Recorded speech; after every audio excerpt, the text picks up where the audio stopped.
денес го имаме единствениот Дино Имери во нашето студио. Кратко и јасно, ова мислам дека твоја матична куќа на некој начин, така? Така е. И за Дино и за Мери. И за Дино и за Мери. Знаеш дека често се смееме за некои тие ситуации, не само за твои, туку и на друг начин, или некој генерали кај некои наши соговорници. Дуо пијан. Да, меѓутоа ти благодарам што секој пат позитивно знаеш да одговориш на нашиот повик. Не случајно, намерно, како и да некој ќе го сврзе, меѓутоа ова е сериозно твоја една матична куќа која што сакам да се ја чувствуваш така.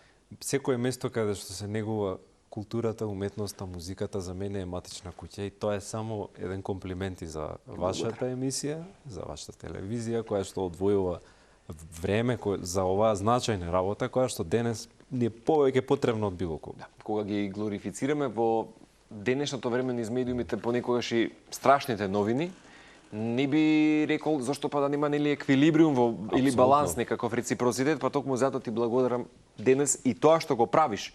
Сега како елиш во канцеларија, се обидуваме некогаш да направиме. Не, вие не само што се обидувате, вие креирате и благодарение вам можеме да избегнеме и да направиме една мала дистракција понекогаш од овие секојдневни проблеми кои што животот понекогаш ги носи. Па и мора да постои поларитет, Дино. Дефинитивно уметноста е таа која што била секогаш безбедносен вентил. Јас често знам да кажам за луѓето.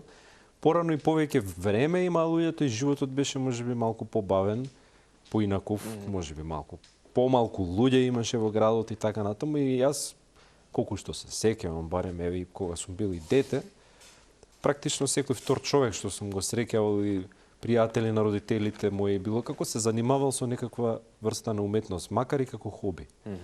И тоа мислам дека и како изостанува кај луѓето денеска, че не мора да се практикува уметноста професионално како тоа што јас го правам, да речеме, на едно високо професионално ниво, концертно и сето тоа.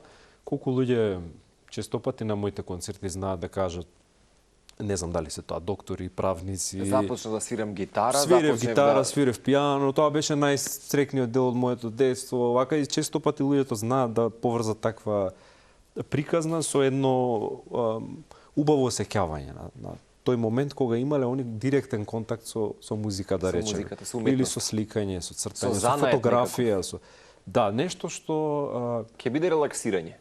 Па не само што ќе биде релаксирање, туку ќе подразбира и влог на труд, на време, на енергија за да се дојде до нешто. Како не убаво кажано. Знаеш како ме потсети на овој разговор, ме потсети на две работи. Читајќи ја биографијата на Винстон Черчил, по втор пат пообемна литература која што имате во издаваштво на литература.мк и често пати знаеме да кажеме дека тој човек поминал се и сешта, нели, од најголемата депресија, економска криза, светски војни и така натаму, додека нели доаѓа буквално нели човекот некој што ќе кажеме во наши очи праисториско време во нешто помодерно и футуристичко.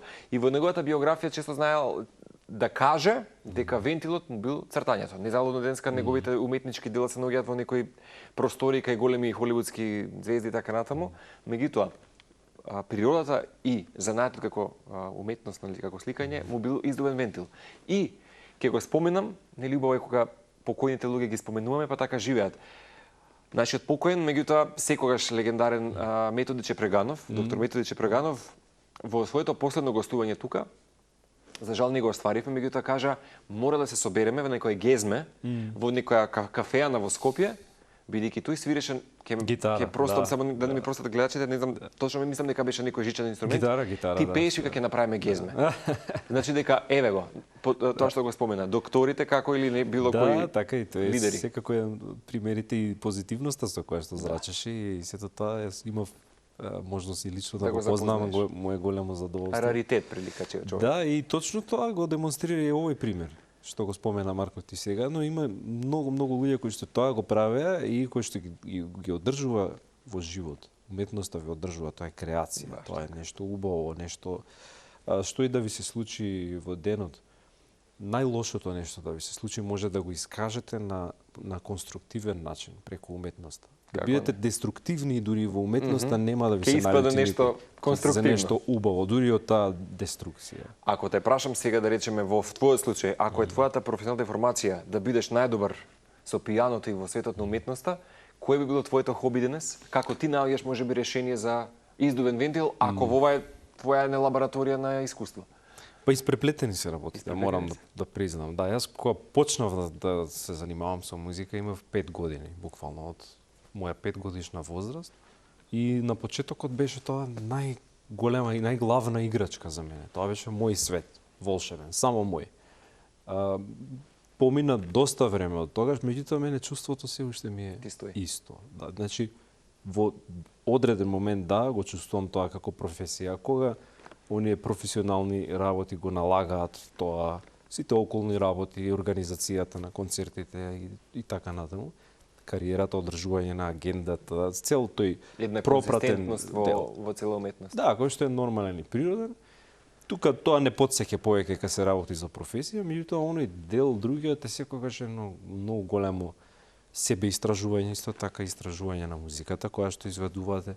Па истражување и согледување на светот, каков е, луѓето какви се, душата каква им е, што е она што не достига, што е она што го има премногу, значи постојано една потрага по она што е вистинско во се што гледате.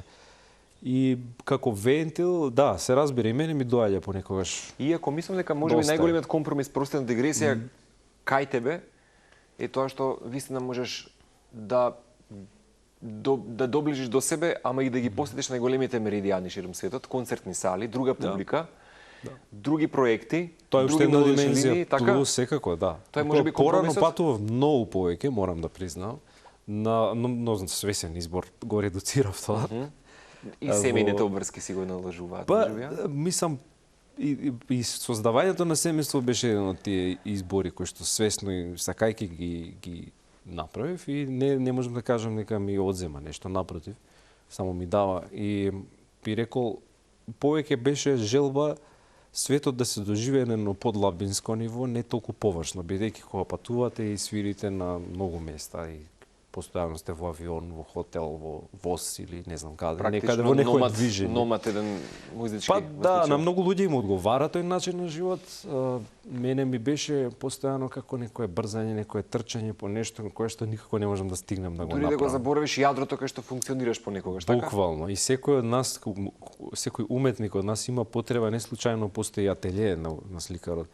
Место каде што малку ќе се повлече, ќе се трне од светот, од движењето, ќе размисли. Одново ќе ги реевалуира сите работи што му се случуваат, својата уметност ќе размисли, својот однос со општеството, со светот, со себе. Многу важни се тие прашања за сите од нас, не само за уметниците. И секој од нас може да испрактикува, да најде начин. Не мора да е тоа уметност, реков ми мене кога понекогаш ми доаѓа презаситеност од сето тоа, знам да се трнам, многу голема љубов ми е технологијата, компјутерското програмирање. Не сакам да открием, се сеќавам за време на пандемија дури завршуваше некакви курсеви кои што ти беа лична сатисфакција. Дипломирав, готово. Ова вака јавно честитки ќе ти дадам. Благодарам. Браво, секоја чест. Уште една работа, да. Која што како да не беа доволни обврските и тоа, меѓутоа љубовта беше голема од детските денови. Така да, тоа е исто така нешто што ја потпалува мојата, како да кажам, љубопитност како човек. И кога ќе видите, мислев дека се тоа многу различни светови, но во суштина важат истите универзални законитости во едното во другото. Програмирањето исто е еден апстрактен момент, едно размислување за нештата на поинаков начин, можеби. Музиката исто тоа го правеше кај мене. И можеби тоа беше одлично почетна точка, иако на почеток беше страв и несигурност. Како се јас како музичар ќе можам? Па да, со сето ова да се сносам и со сето тоа. Беше смешно и на моменти да седнам со учебник по математика или враќање на средношколски деклопи. Да, леле ова, нешто што ми беше можеби многу тешко, а гледам во суштина откако си поминал некој пат во музиката, некако се вклопуваат сите работи. Да, што велиш, формулата е таа. Дефинитивно. За да го обсервираш и тој занает. Веќе додека јас и ти разговараме, си стои еден убав кајрон тука, што се вели и најава на најновиот рецитал или концерт. Сега, пред да го најавиме, она што ќе се случува во дел од програмата на Филхармонија, само да те прашам, ако смеам, за каков тип на аудиција стана збор за која што ми спомена вчера?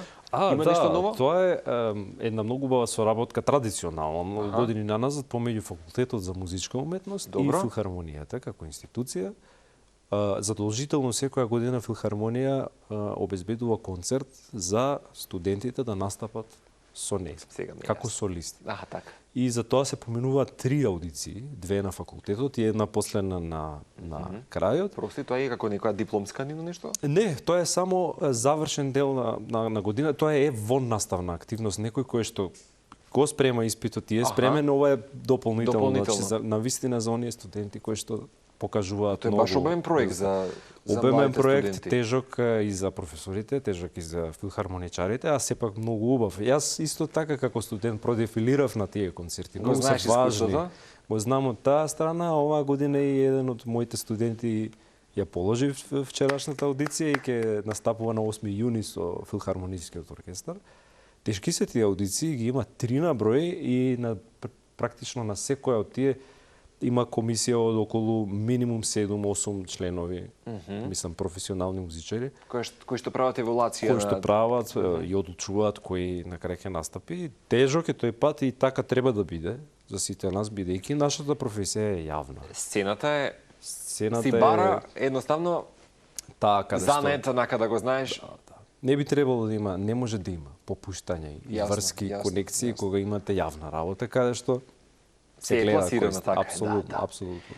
Ќе ти честитам. благодарам. Ја не се сумневам во твоето менторство и мајсторство што ќе го пренесеш и на следни генерации, ама Задоволство е големо се Верувам. работи со младите луѓе и Ето учам е многу. компромис во твојата работа.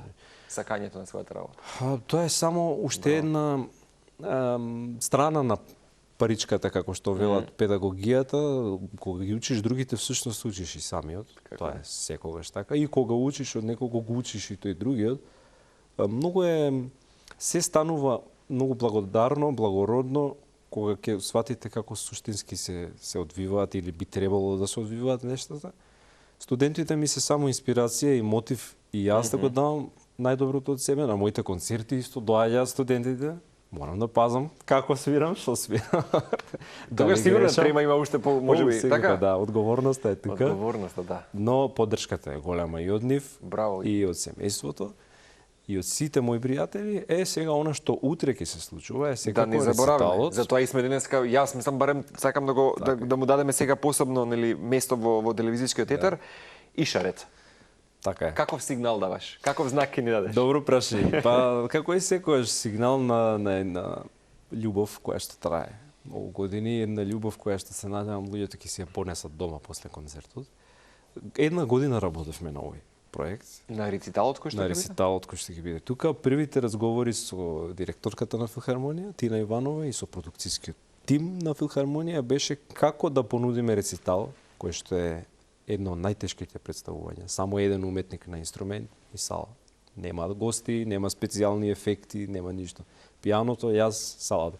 Како во еден таков формат Значи, кој што ако е да многу речеме тежок. монодрамата е за еден актер Баш така, на баш сцена така. во така. театар, кајва се можеби Само замислите рецитал. без светла, без костимографија или сценографија, пијаното, вие Нема публиката. дистракција од овие Чиста елементи. емоција, чиста емоција, чиста вибрација. Многу тешка форма и затоа е ретка. Во Македонија, но и на светските сцени. Одлучивме да го направиме и сега првото прашање, како да го направиме тој рецитал, да биде посебен, да биде различен, да биде убав и за луѓето кои што се редовни гости на Филхармонија и имаат познавања од репертоарот, и за луѓе кои што прв пат ќе се најдат таму. Што е за мене лично и за Филхармонија, мислам, нека многу важно да се привлече една нова публика, не само онака што веќе ја има. Шпанската култура беше одлична почетна точка за тоа, но не е единствена точка на инспирација во програмата. Ќе изведувам дела од Дефалја, од Момпу, од Равел и од Бизе. Тука морам да признам и да се заблагодарам јавно и на мојата сопруга, која што е диригент, Дијана, да. која што многу исто така ми помогна во изборот на делата, кој што самиот тој процес на избор траеше барем неколку месеци. Преслушување на илјадници дела и просвирување и учење и се.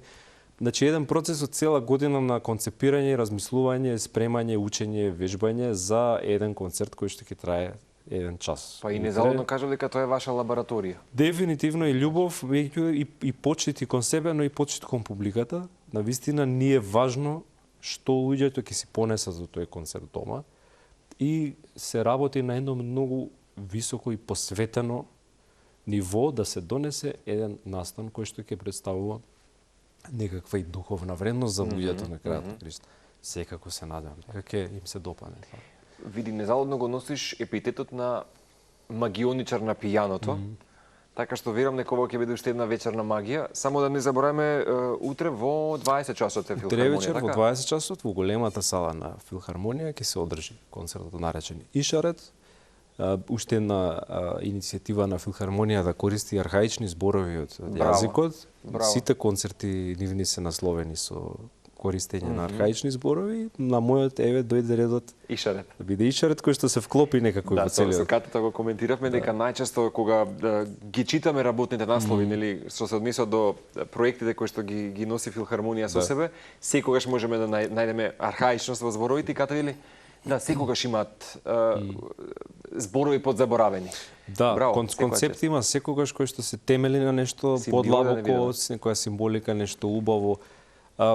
Многу сум среќен што во Македонија имаме можност да посетуваме, исто така јас сум редовен посетител на многу концерти. Јас може и тоа е исто една од причините кои што одлучив барем да го намалам патувањето, иако годинава агендата повторно станува малку да кажам погуста од септември, ме очекува Лондон, ме очекува Словенија, Хрватска, Полска турнеја.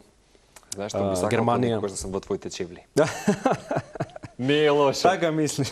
Не верувам дека си постои и изискува енергија, меѓутоа пак ќе кажам, светот го носиш во срцето. Оттаму и твојата магија. Тука почнува и завршува се, дефинитивно. Како не? Да. Само да прашам, билетите се пуштени во продажба? Билетите се во продажба. Филхармонија. Мислам дека има се уште некои. Разбрав дека поголемиот дел се веќе продадени. Со символична цена од, ми се чини, 300 денари, нешто што може секој да си го дозволи.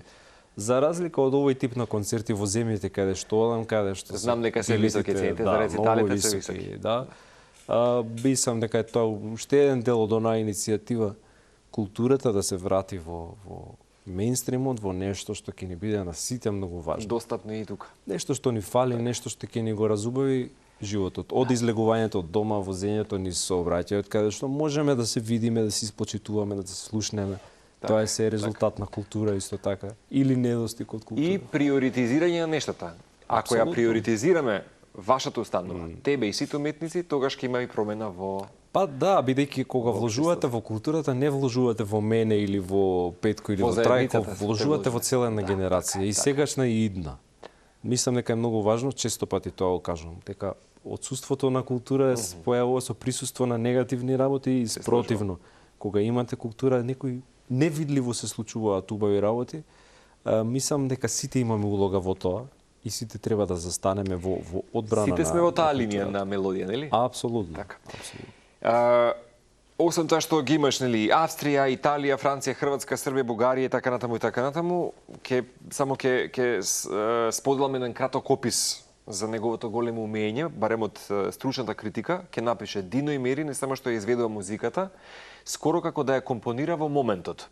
Неверојатен и рафиниран квалитет на звукот, безпрекорна техника, инструментална култура и фасцинантна слобода со еден неверојатно интерпретацијски квалитет на неговите изведби.